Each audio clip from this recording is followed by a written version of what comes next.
আসসালামু আলাইকুম ওয়া রাহমাতুল্লাহি ওয়া বারাকাতুহু।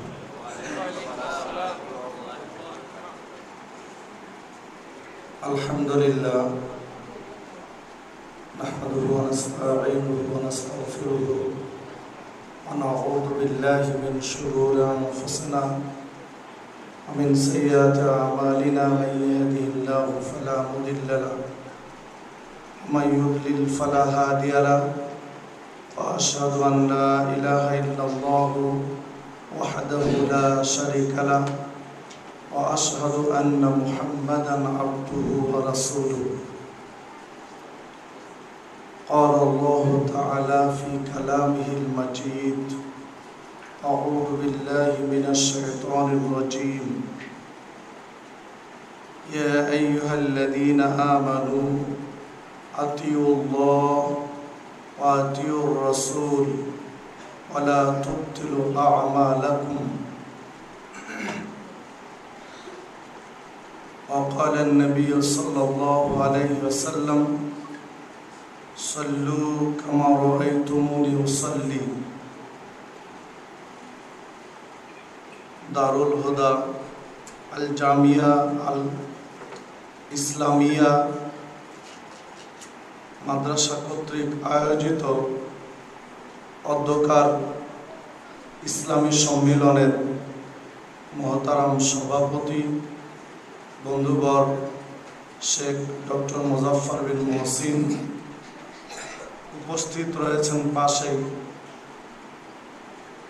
অধ্যকার ইসলামী সম্মেলনের প্রধান অতিথি ডক্টর মোহাম্মদ মুসলিউদ্দিন স্যার, উপস্থিত রয়েছেন প্রধান আলোচক ডক্টর আহমদুল্লাহ ত্রিশালী সাহেব সহ উপস্থিত ওলামায়ে কেরাম, উপস্থিত সুধীবৃন্দ, উপস্থিত দিন পিপাসু ছাত্র বন্ধুরা,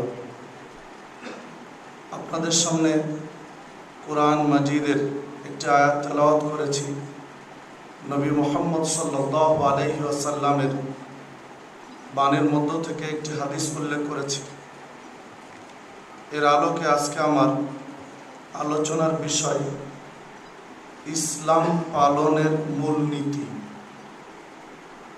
ইসলামী জীবন যাপনের মূলনীতির উপরে কিছু কথা বলে আলোচনার ইতি টানব ইনশাআল্লাহ। ওমা তৌফিকি ইল্লা বিল্লাহ, আলাইহি তাওয়াক্কালতু ওয়া ইলাইহি উনীব। সম্মানিত উপস্থিতি, আমরা যদি আমাদের প্রিয় বাংলাদেশের দিকে লক্ষ্য রাখি তাহলে আমরা দেখতে পাই ইসলামের নিয়ম নীতি, হুকুম আহকাম, বিধি বিধান নিয়ে আমরা শতধা বিভক্ত, নানান সমস্যায় জর্জরিত। বাস্তবতায় দেখুন, রমজান সমাগত, আর মাত্র কয়েকটি দিন পরে রমাজান শুরু হবে ইনশাআল্লাহ। দেখুন, খেয়াল করে এখন এশারের আজান যে সময় হচ্ছে, ঠিক কয়েকদিন পরে এর একটা আমূল পরিবর্তন আমরা দেখতে পাব। ফজরের আজান এখন মসজিদগুলোয় যা হচ্ছে, কয়েকদিন পরের আমূল পরিবর্তন কিন্তু আমরা দেখতে পাব। ঠিক রমজানের শেষ তারিখ 29 তারিখ,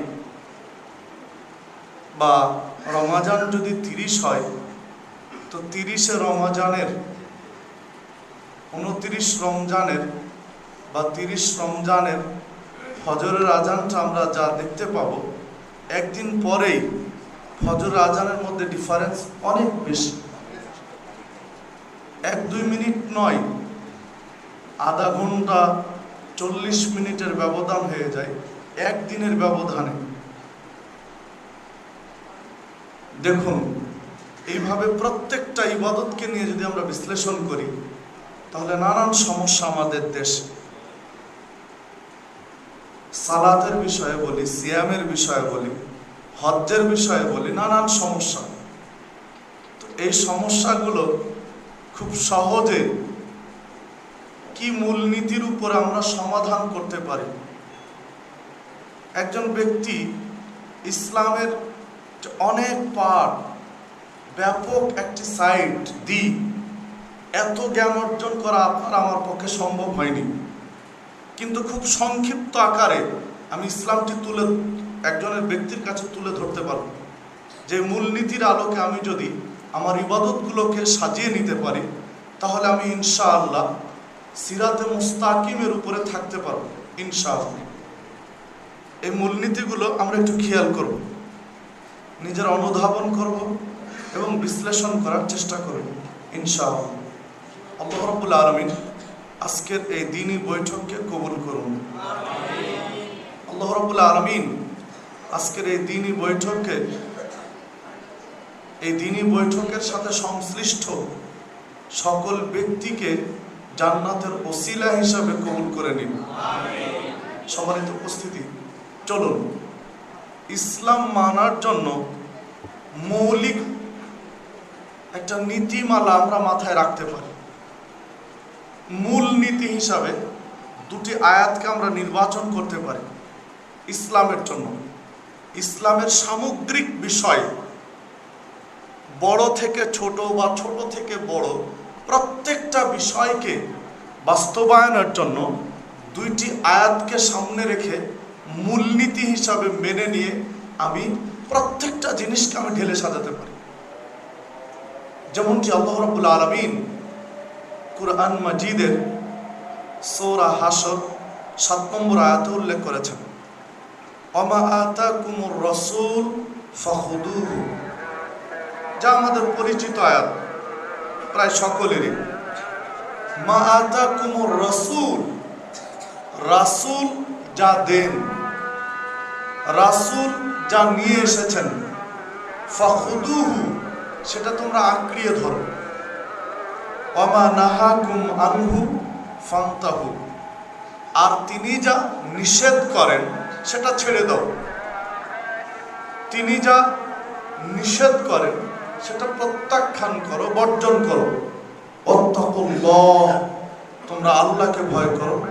ইন্নাল্লাহা শাদীদুল ইকাব, কেননা আল্লাহ শাস্তি দানে অত্যন্ত কঠোর। দেখুন, আল্লাহ রাব্বুল আলামিন ইসলাম মানার জন্য মূলনীতি পেশ করলেন আপনার আমার কাছে। সেই মূলনীতিটা হলো রাসূল যেগুলো দিয়েছেন সেটা আপনাকে আমাকে গ্রহণ করতে হবে, তিনি নিষেধ করেছেন সেটা ছেড়ে দিতে হবে। রাসূলের দেওয়া বিধান নিয়ম যদি গ্রহণ না করি বা তার নিষেধ ছেড়ে না দেয়, তাহলে আল্লাহ রাব্বুল আলামিন আপনাকে আমাকে হুঁশিয়ারি করেছেন, সতর্ক করে দিয়েছেন। আল্লাহ রাব্বুল আলামিন আপনার আমার জন্য কঠোর হুঁশিয়ারি উচ্চারণ করেছেন, ইন্নাল্লাহা শাদীদুল ইকাব। মনে রাখতে হবে, আল্লাহ শাস্তি দান অত্যন্ত কঠোর। কেন বললেন? ওই আয়াতের পিছনে কথাটা কেন বললেন? মানে রাসূলের দেওয়া গ্রহণ না করলে, রাসূলের নিষেধ বর্জন না করলে আল্লাহ শাস্তি দেন অত্যন্ত কঠোর। আল্লাহ আপনাকে আমাকে শাস্তি দিবেন, স্পষ্ট এই হুঁশিয়ারি উচ্চারণ করলেন। তাহলে আপনি আমি যেই ইবাদতই করি না কেন, আগে দেখতে হবে এটা রাসূল দিয়েছেন কিনা। যেহেতু আল্লাহ বলেন মা আতাকুমুর রাসূল ফাখুদুহু, রাসূল যা দেন সেইটা গ্রহণ করুন। সালাত পড়ার ক্ষেত্রে, সিয়াম পালন করার ক্ষেত্রে, হজ করার ক্ষেত্রে, যাকাত দেওয়ার ক্ষেত্রে, আকীদার ক্ষেত্রে আপনাকে আমাকে দেখতে হবে রাসূল এইটা দিয়েছেন কিনা, এইটা রাসূলের দেওয়া কিনা, এইটা আপনাকে আমাকে মাথায় রাখতে হবে। যদি মাথায় রাখতে পারি, এই মূলনীতিটা আপনি আমি মাথায় রাখতে পারি, তাহলে আপনার আমার জন্য সঠিক ইসলাম, পিওর ইসলাম, খাঁটি ইসলাম মেনে নেওয়া বা বাছাই করা, নির্বাচন করা সহজ হবে, খুব সহজ হয়ে যাবে যে কোনো বিষয়। একটা ছোট্ট একটা তাসবিহ পাঠ করব, তখন আপনাকে দেখতে হবে রাসূল এটা দিয়েছেন কিনা। ধরুন বাংলাদেশের জনপ্রিয় জিকির ইল্লাল্লাহ, আগে পিছে কথা নেই, শুধু ইল্লাল্লাহ। ঠিক এই জিকিরটাই যদি আমি ভাবি, তো ইল্লাল্লাহ জিকির যে আমি করব, শুধু ইল্লাল্লাহ এই জিকিরটা যে আমি করব, এটা রাসূল দিয়েছেন কিনা। নবী মুহাম্মদুর রাসূলুল্লাহ সাল্লাল্লাহু আলাইহি ওয়াসাল্লাম তার 23 বছর নবুয়তি জীবনে কোনো দিন, কোনো অক্তে, কোনো মুহূর্তে, দিনে বা রাত্রের কোনো অংশে শুধু ইল্লাল্লাহ জিকির বা তাসবিহ হিসাবে কোথাও পাঠ করেছেন কি। এরপরে খোলাফায়ে রাশেদিন, হেদায়েত প্রাপ্ত খলিফাগণের সুন্নাহ আঁকড়িয়ে ধরতে বলেছেন নবী মুহাম্মদ সাল্লাল্লাহু আলাইহি ওয়াসাল্লাম। তো খোলাফায়ে রাশেদিন, হেদায়েত প্রাপ্ত খলিফাগণ, তারা কোনোদিন এই জিকিরটা করলেন কিনা, এটা আপনাকে আমাকে খেয়াল করতে হবে। যদি পেয়ে যাই আলহামদুলিল্লাহ, গ্রহণ করলাম। যদি না পাই আপনাকে আমাকে ছেড়ে দিতে হবে। এটাকে তো মূলনীতি। আল্লাহ রাব্বুল আলামিন বলে দিলেন, তিনি দেন, গ্রহণ করো, নিষেধ করেন, ছেড়ে দাও। তিনি দেননি অথচ তুমি করছো, তিনি নিষেধ করেছেন অথচ তুমি তার উপরে কায়েম রয়েছ, তাহলে মনে রাখিও আল্লাহ শাস্তি দেন অত্যন্ত কঠোর, মানে আল্লাহর শাস্তি অবধারিত। সম্মানিত উপস্থিতি, সামগ্রিক ইসলাম মানার জন্য এটা একটা মূলনীতি। দ্বিতীয়ত আরেকটি আয়াত আপনারা আমার জন্য মূলনীতি হিসাবে আল্লাহ রাব্বুল আলামিন পেশ করেছেন। আল্লাহ রাব্বুল আলামিন বলেছেন যেটি মূলনীতি হিসাবে আমরা ধরে নিতে পারি ইসলাম মানার জন্য। সূরা মুহাম্মদ 33 নম্বর আয়াত। আল্লাহ রাব্বুল আলামিন বলছেন, ইয়া আইয়ুহাল্লাযীনা আমানু, হে বিশ্বাসীগণ, মুমিনগণ, আতিউল্লাহ, তোমরা আল্লাহকে মান্য করো, ওয়া আতিউর রাসূল, এবং রাসূলের অনুসরণ করো। আল্লাহকে মেনে চলো এবং রাসূলের ইত্তেবা করো, আনুগত্য করো, অনুসরণ করো, অনুকরণ করো। ওয়ালা তুবতিলু আমালাকুম, তোমাদের আমলগুলো বাতিল করো না। আল্লাহ রাব্বুল আলামিন এই আয়াতে 3টি কথা বলেছেন। তার একটি কথা হলো আল্লাহকে মেনে চলো, দ্বিতীয় কথা বলেছেন রাসূলের আনুগত্য করো, তৃতীয় কথা বলেছেন আমলগুলো নষ্ট করো না। আমরা এই 3টি কথা যদি পর্যালোচনা করি, তাহলে আল্লাহ রাব্বুল আলামিন প্রথম 2টি কথা পজিটিভ বলেছেন, হাস্যচক কথা বলেছেন, আল্লাহর আনুগত্য করো, রাসূলের অনুসরণ করো। আর শেষের কথাটি নেগেটিভ বলেছেন, নাসূচক বলেছেন, আমল নষ্ট করো না। মানে সূচকের পরে নাসূচক, পজিটিভের পরে নেগেটিভ। পজিটিভটা যদি আমরা না করি, অটোমেটিক সেটা নেগেটিভ হয়ে যাবে। আল্লাহকে যদি আমরা মেনে না চলি, রাসূলের যদি অনুসরণ না করি, স্বাভাবিকভাবে আমলটা নষ্ট হয়ে যাবে, আমলটা বাতিল হয়ে যাবে। আল্লাহর আনুগত্য যদি আমি না করি, রাসূলের অনুসরণ যদি আমি না করি, তাহলে স্বাভাবিকভাবেই আপনার আমার আমলটি নষ্ট হয়ে যাবে। সম্মানিত উপস্থিতি, সূরা মুহাম্মদ 33 নম্বর আয়াত। দেখুন, এই মূলনীতির আলোকে আপনি আপনার জীবনের প্রত্যেকটা আমলকে ঢেলে সাজান, বিচার বিশ্লেষণ করেন। আমি যে কাজগুলো করছি সেটা রাসূলের অনুসরণে হচ্ছে কিনা, রাসূলের অনুকরণে হচ্ছে কিনা, সেটা আপনাকে আমাকে বিচার বিশ্লেষণ করতে হবে। রাসূলের ইত্তেবা হচ্ছে কিনা, কারণ রাসূলের অনুসরণটাই আল্লাহর আনুগত্যের শামিল, যেটি আল্লাহ রাব্বুল আলামিন সূরা নিসা 80 নম্বর আয়াতে উল্লেখ করেছেন, মান ইউতি'র রাসূলা ফাকাদ আতা আল্লাহ, যে ব্যক্তি রাসূলের অনুসরণ করলো সে প্রকৃত পক্ষে আল্লাহর আনুগত্য করবে। মানে রাসূলের অনুসরণটাই আল্লাহর আনুগত্য। কারণ নবী মুহাম্মদ সাল্লাল্লাহু আলাইহি ওয়াসাল্লাম আল্লাহ রাব্বুল আলামিনের নির্দেশনা ব্যতীত, আল্লাহ রাব্বুল আলামিনের অনুমোদন ব্যতীত শরীয়তের ছোট থেকে ছোট কোনো কাজ করেননি। সামান্যতম কোনো কাজ শরীয়ত যেগুলো শারঈ বিধান, কোনো কাজ আল্লাহ রাব্বুল আলামিনের পারমিশন ছাড়া করেননি, অনুমোদন ছাড়া করেননি। যেমনটি আল্লাহ রাব্বুল আলামিন সূরা হাক্কা 43, 44, 45 এবং 46 নম্বর আয়াতে উল্লেখ করেছেন, তানজিলুম মির রাব্বিল আলামিন। আল্লাহ রাব্বুল আলামিন বলছেন, এই কিতাব কোরআন মাজিদ, এই শরীয়ত আল্লাহর পক্ষ থেকে নাজিলকৃত।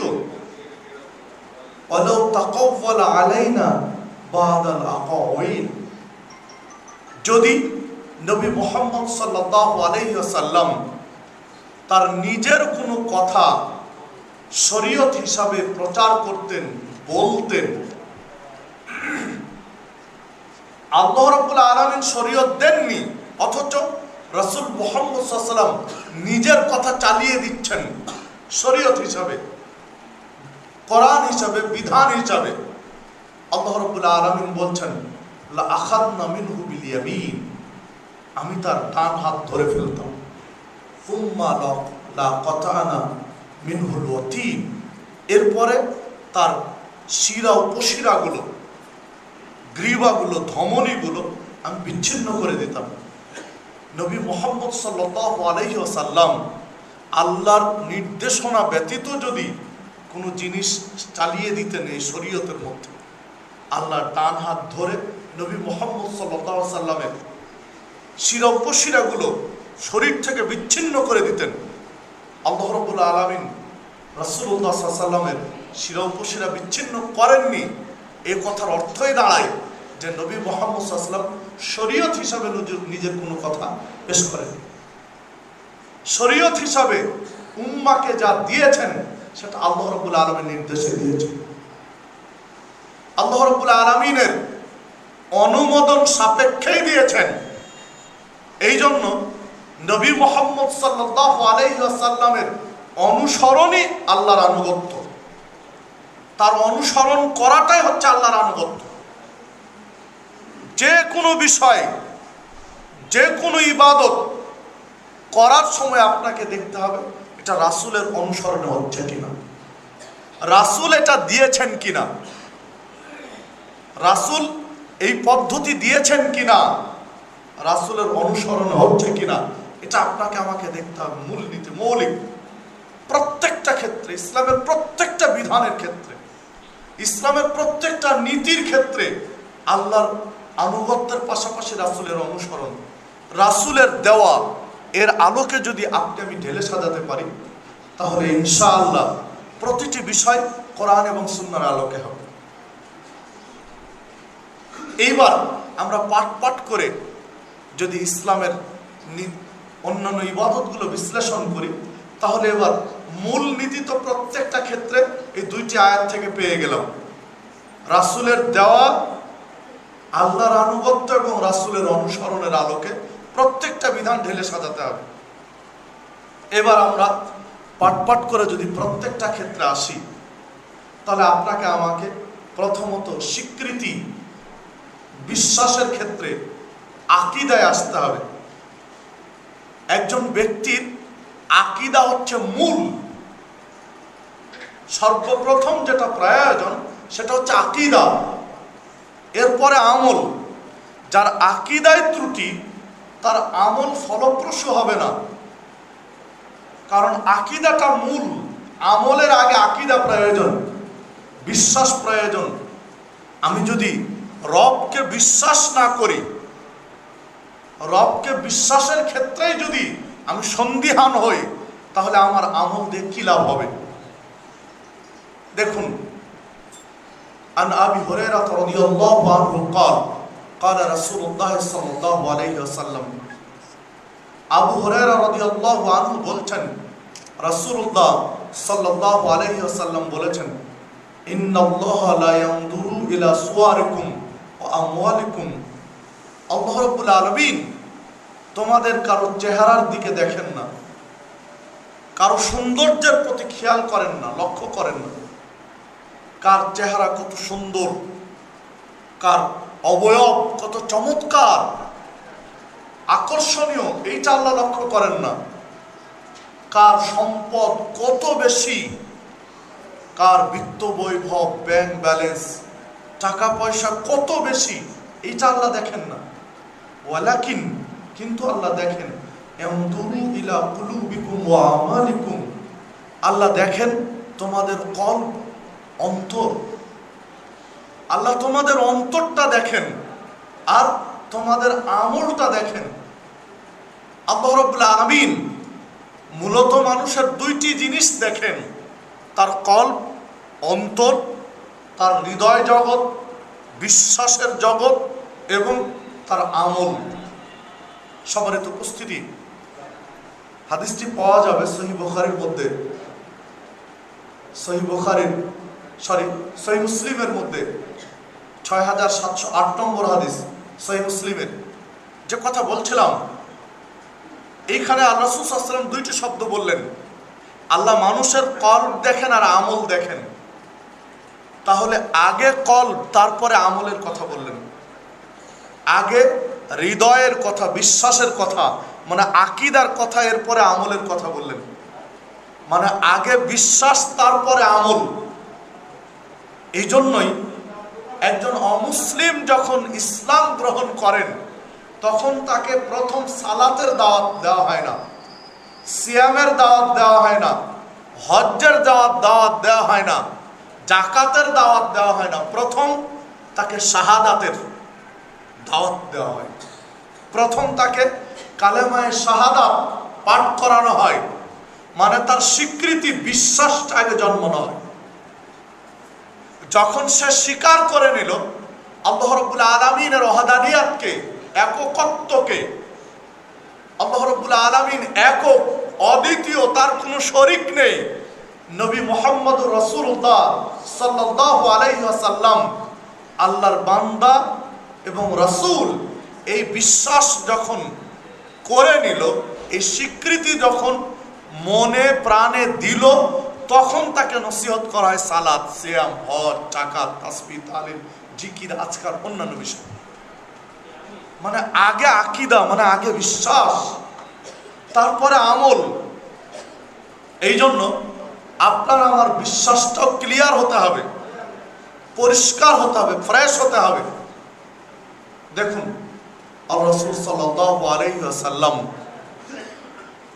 সহিহ বুখারীর একটি হাদিসে বললেন, সহিহ বুখারীর প্রথম হাদিস, ইন্নামাল আমালু বিন্নিয়া। মানুষের প্রত্যেকটা কাজ নিয়তের উপর নির্ভরশীল।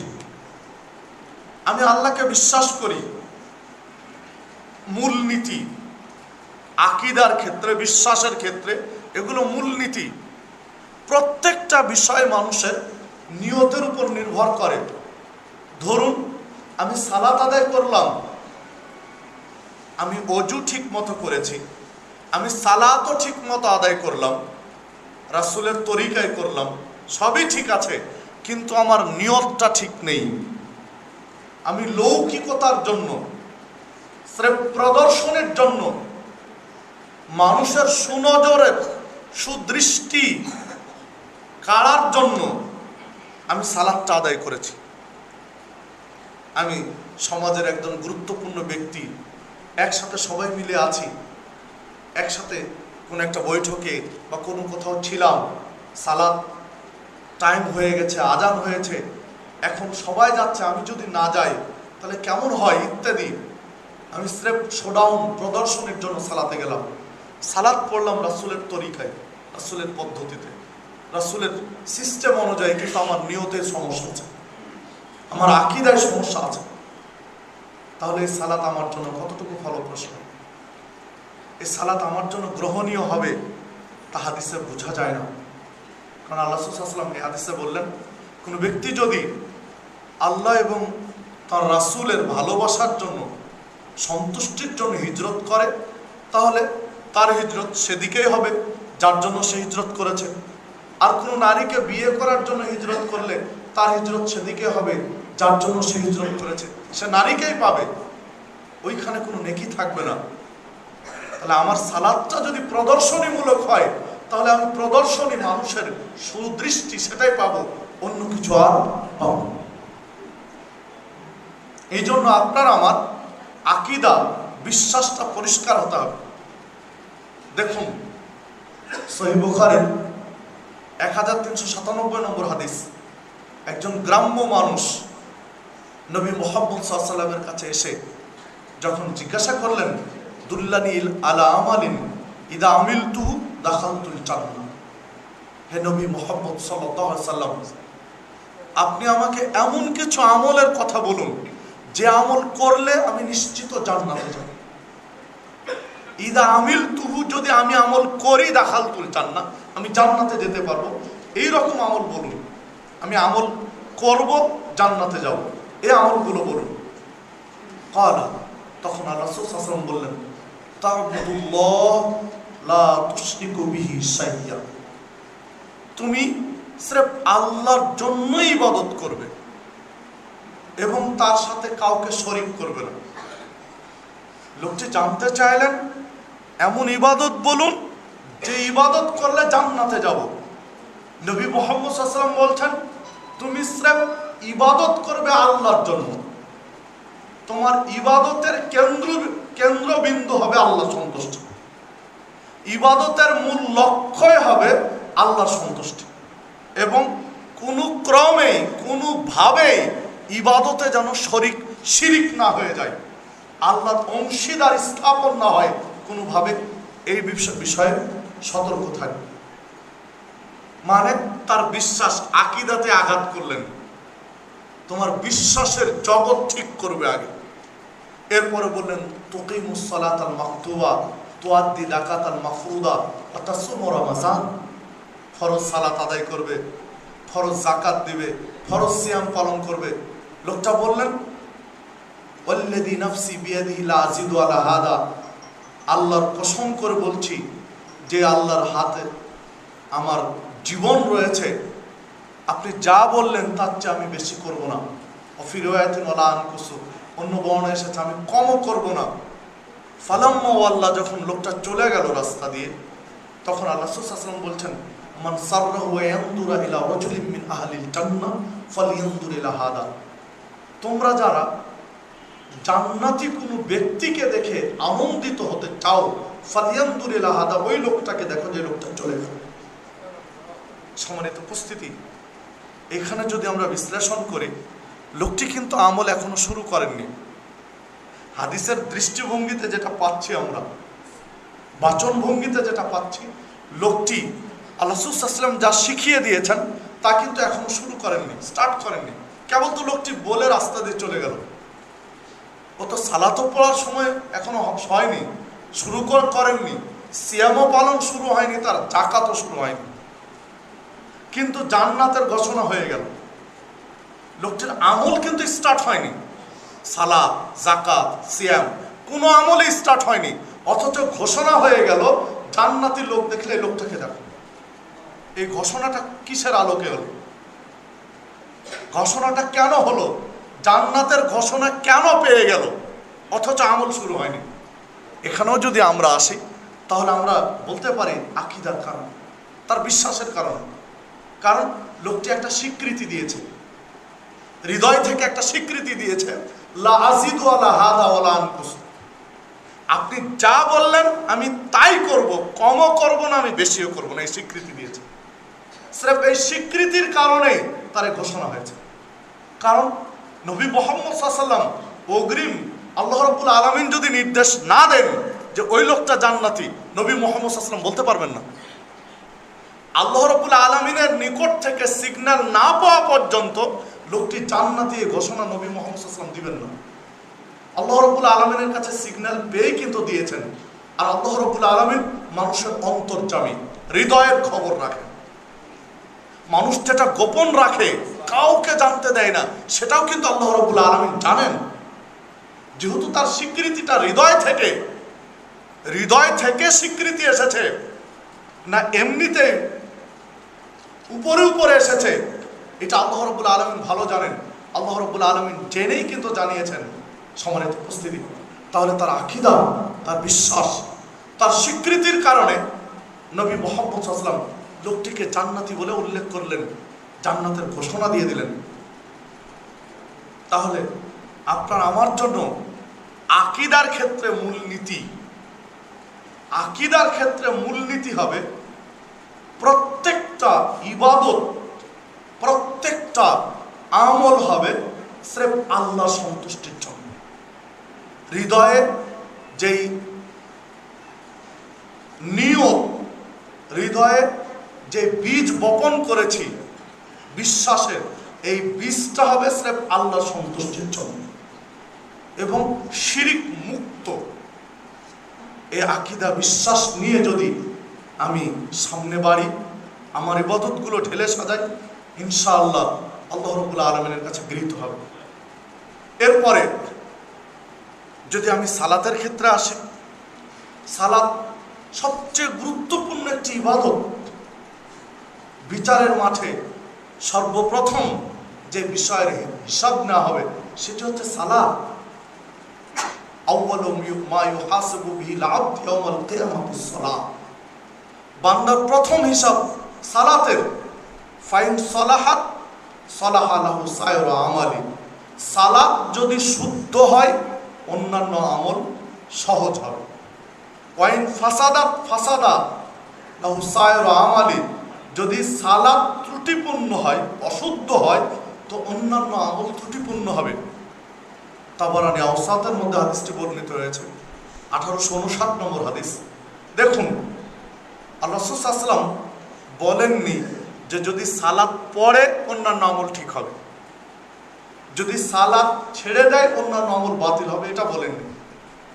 আল্লাহ রাসূল সাল্লাল্লাহু আলাইহি ওয়াসাল্লাম বলছেন সালাত যদি ঠিক হয়, সালাত যদি শুদ্ধ হয়, অন্যান্য আমল সহজ হবে। আর সালাত যদি ফাসেদ হয়, ত্রুটিপূর্ণ হয়, তাহলে অন্যান্য আমল ত্রুটিপূর্ণ হবে। মানে সালাত পড়া না, শুধু সালাত ঠিক হওয়া, সালাত সঠিক হওয়া, সহিহ হওয়া জরুরি।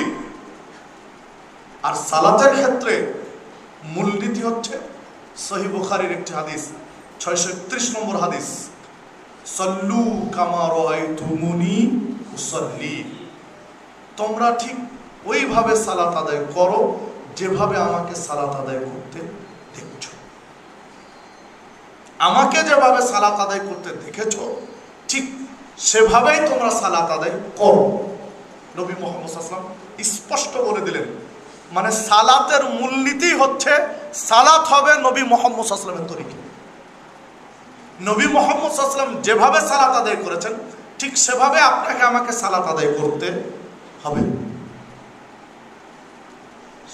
ওই সালাত হতে পারে ফরজ সালাত, ওই সালাত হতে পারে নফল সালাত, ওই সালাত হতে পারে বিতিরের সালাত, সালাত হতে পারে জানাজার সালাত, সালাতটা হতে পারে ঈদের সালাত, সালাতটা হতে পারে তাহাজ্জুদের সালাত বা তারাবির সালাত, সালাত হতে পারে সূর্যগ্রহণের সালাত, সালাত হতে পারে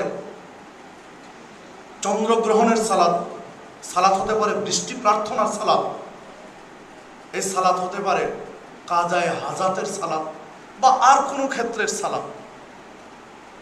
যে সালাতই হোক না কেন মূলনীতি হচ্ছে সল্লু কামা রাআইতুমুনি। দেখুন, প্রসঙ্গত আমার সময় শেষের দিকে দুটি কথা বলে রাখি এখানে। দেখুন, সারা দেশব্যাপী তারাবি সালাত নিয়ে বিতর্ক চলছে সারা দেশে। এই দু একদিন এখন থেকে শুরু হয়ে গেছে অলরেডি এই টপিক্সের উপর আলোচনা। ইউটিউবে, ফেসবুকে, টুইটারে, বিভিন্ন মসজিদে, পেপার পত্রিকায় 20 না 8 শুরু হয়ে গেছে। এক্ষেত্রে দেখুন, এক শ্রেণীর আলেম বাংলাদেশের মাটিতে 20 রাকাত তারাবিকে মানে সুন্নাহ প্রমাণের জন্য 20 রাকাত তারাবি বৈধ প্রমাণের জন্য অনেক কথা খরচ করছেন। মানে দৃষ্টিভঙ্গিটা এরকম যেন যে 8 রাকাতের চেয়ে 20 রাকাত চেয়ে জরুরি বেশি। আমি 20 রাকাতকে নাজায়েজ বলছি না, কিন্তু যে কথাটা বলতে চাচ্ছি তাদের দৃষ্টিভঙ্গি আলোচনার ধরনে মনে হচ্ছে 8 রাকাত নয় 20 রাকাতটাই জরুরি পড়া। কেন? আমরা তো বলতে পারি এটা তো সালাত। নবী মুহাম্মদ সাল্লাল্লাহু আলাইহি ওয়াসাল্লাম তার জীবনে কি করলেন সেটা আমি হাইলাইট করি, সেটাকে বড় করে প্রকাশ করি জাতির সামনে। আল্লাহ রাব্বুল আলামিন তো একটা মূলনীতি দিয়েছেন, ওই মূলনীতিটা আমি বলতে ভুলে গেছিলাম। মৌলিক নীতিমালা, সূরা নিসা 59 নম্বর আয়াত। আল্লাহ রাব্বুল আলামিন বলেছেন, আতিউল্লাহ ওয়া আতিউর রাসূল ওয়া উলিল আমরি মিনকুম। তোমরা আল্লাহর আনুগত্য করো, রাসূলের আনুগত্য করো এবং নেতৃত্বের আনুগত্য করো, আমিরের আনুগত্য করো। আল্লাহর আনুগত্য করো, রাসূলের আনুগত্য করো, আমিরের আনুগত্য করো। এইখানে যদি আমরা শাব্দিক কিছু বিশ্লেষণগুলো দেখি তাহলে আল্লাহ রাব্বুল আলামিন চমৎকার মানে শাব্দিকভাবেও জবাবটা দিয়ে দিয়েছেন। আমি কাদের আনুগত্য করব? নেতৃত্বের বলতে কাদের, কোন প্রকারের? এই আয়াতটিকে সামনে রেখে তবলিগ জামাত তাদের আনুগত্যের দিকে যাচ্ছে, আমিরের আনুগত্য। পীরপন্থীরা তাদের পীরের আনুগত্যের কথা বলছেন। যারা ইসলামিক সংগঠন করছে বাংলাদেশে, বহু সংগঠন যেগুলো সালাফি মানহাজের মধ্যে কিছু আছে, সালাফি মানহাজের বাহিরেও রয়েছে ইসলামী সংগঠন, তারাও আয়াতটি পেশ করছে। দলিল কিন্তু এটি মৌলিক আয়াত, নেতৃত্বের আনুগত্যের দলিল একটি, কোরআন মাজিদ আয়াত। আল্লাহ রাব্বুল আলামিন এখানে আতিউল্লাহ, আতিউ শব্দটা উল্লেখ করেছেন আল্লাহর ক্ষেত্রে, যে আল্লাহর আনুগত্য করবে। আতিউর রাসূল, রাসূলের ক্ষেত্রেও আতিউ শব্দটা উল্লেখ করেছেন। ওয়া উলিল আমরি মিনকুম, আমিরের আগে কিন্তু আতিউ শব্দটা উল্লেখ করেননি। মানে যে আমির, যে নেতৃস্থানীয় ব্যক্তিবর্গ, যে ওলামায়ে কেরাম আল্লাহ এবং রাসূলের আনুগত্য করেন, তার আনুগত্য করেন। আল্লাহ এবং রাসূলের যারা আনুগত্য করেন, নেতৃস্থানীয় ব্যক্তি বা ওলামায়ে কেরাম, তাদের আনুগত্য করে, অন্যদের নয়। সূক্ষ্ম জবাবটা কিন্তু এর মধ্যে আমরা বিশ্লেষণ করে পাই। তারপরও আল্লাহ রাব্বুল আলামিন বলছেন, ফাইন তানাজাতুম ফি শাইইন ফারুদ্দুহু ইলাল্লাহি ওয়ার রাসূল। যদি কোনো বিষয়ে ঝগড়া হয়, ফিতনা হয়, তাহলে আপনাকে আমাকে রাসূলের দিকে ফিরে যেতে হবে, প্রত্যাবর্তন করতে হবে রাসূলের দিকে। তো যে কথা বলতে গিয়ে আমি এই আয়াতের দিকে ফিরে এসেছি। তারাবি সালাত নিয়ে দেশব্যাপী বিতর্ক চলছে, ফিতনা হচ্ছে। অনেক মসজিদ থেকে সহি আকীদার ভাইদেরকে বের করে দেওয়া হচ্ছে 8 রাকাত তারাবি পড়ার জন্য। একাধিক ভাই আমাদের কাছে প্রশ্ন করছেন, সাক্ষাতের কথা বলেছেন, যে ইমাম সাহেব বলে দিচ্ছেন 8 রাকাত তারাবি পড়লে আগামীকাল থেকে মসজিদে আসো না। এরকম ভাইও ফেস হচ্ছেন আমাদের সামনে। তো যেহেতু বিতর্ক হচ্ছে, কেন আলেম সমাজ বলতে পারি না রাসূলের দিকে ফিরে যাব? রাসূলের দিকে ফিরে যাব। রাসূল কয় রাকাত পড়লেন সেটা আমরা পড়ব। তার জীবনে যদি তিনি 20 পড়েন, হ্যাঁ, যদি উমর রাদিয়াল্লাহু আনহুর হাদিসটিকে আমি সহিহ ধরে নেই যে তিনি 20 রাকাত চালু করলেন, কিন্তু আমি যেহেতু বিতর্ক হচ্ছে, আমি রাসূলের দিকে ফিরে যাব, ঝামেলা শেষ। মূলনীতি তো আল্লাহ রাব্বুল আলামিন দিয়েছেন, বিতর্ক হলে রাসূলের দিকে ফিরে যাও। তো রাসূলের দিকে ফিরে যাব। সম্মানিত উপস্থিতি, ঠিক সিয়ামের ক্ষেত্রে আল্লাহ রাসূল সাল্লাল্লাহু আলাইহি ওয়াসাল্লাম মূলনীতি দিলেন যে সিয়ামও হবে যদি কোনো ব্যক্তি অশালীন কথাবার্তা এবং কার্যক্রম থেকে বিরত থাকতে না পারে, তাহলে তার খাদ্য পানাহার থেকে বিরত থাকার প্রয়োজন নেই। মূলনীতি দিলেন নবী মুহাম্মদ সাল্লাল্লাহু আলাইহি ওয়াসাল্লাম। সিয়ামটা হবে এই আলোকে। ঠিক হজ্জের ক্ষেত্রে মূলনীতি দিলেন, খুদু আন্নি মানাসিকাকুম, তোমরা হজ আমার কাছ থেকে গ্রহণ করো। মানে তিনি যে তরিকায় হজ করলেন, আপনাকে আমাকে সেই তরিকায় হজ করতে হবে। যাকাতের ক্ষেত্রে আল্লাহ রাব্বুল আলামিন মূলনীতি দিলেন, কাইলা ইয়াকুনু তুলাতান বাইনাল আগনিয়াই মিনকুম, যে সম্পদগুলো যেন ধনীদের মধ্যে পুঞ্জীভূত না হয়, ঘোরাফেরা না করে। এই আলোকে এই যে সুদী অর্থনীতি চলছে, ঘুরে ধনীরাই ধনী হচ্ছে, গরিব আরো গরিব হচ্ছে। শুধু অর্থনীতিতে। তো এভাবে মূলনীতিরগুলোর আলোকে যদি আপনি আমি আপনার আমার প্রত্যেকটা আমল ঢেলে সাজাই, ইনশাআল্লাহ বিতর্ক থেকেও বেঁচে থাকতে পারবো এবং সঠিকটা খুঁজে পাওয়া সহজ হবে। আল্লাহ রাব্বুল আলামিন আমাদের সকলকে কোরআন এবং সুন্নাহর মূলনীতির আলোকে সার্বিক জীবন পরিচালনা করার তৌফিক দান করুন। আল্লাহ রাব্বুল আলামিন আমাদের সকলকে সিরাতে মুস্তাকিমের উপরে অবিচল থাকার তৌফিক দান করুন। আল্লাহ রাব্বুল আলামিন এই মাহফিলকে কবুল করুন। আল্লাহ রাব্বুল আলামিন দারুল হুদা আল জামিয়া আল ইসলামিয়াকে কবুল করুন। আল্লাহ রাব্বুল আলামিন এই প্রতিষ্ঠানটিকে দিন প্রচারের কেন্দ্র হিসাবে কবুল করুন। পরিশেষে আপনাদের সকলকে আন্তরিক ধন্যবাদ জানিয়ে আমি আমার আলোচনা এখানে শেষ করছি। সুবহানাকা আল্লাহুম্মা ওয়া বিহামদিকা আশহাদু আন লা ইলাহা ইল্লা আনতা আস্তাগফিরুকা ওয়া আতুবু ইলাইক। আসসালামু আলাইকুম ওয়া রাহমাতুল্লাহি ওয়া বারাকাতুহু।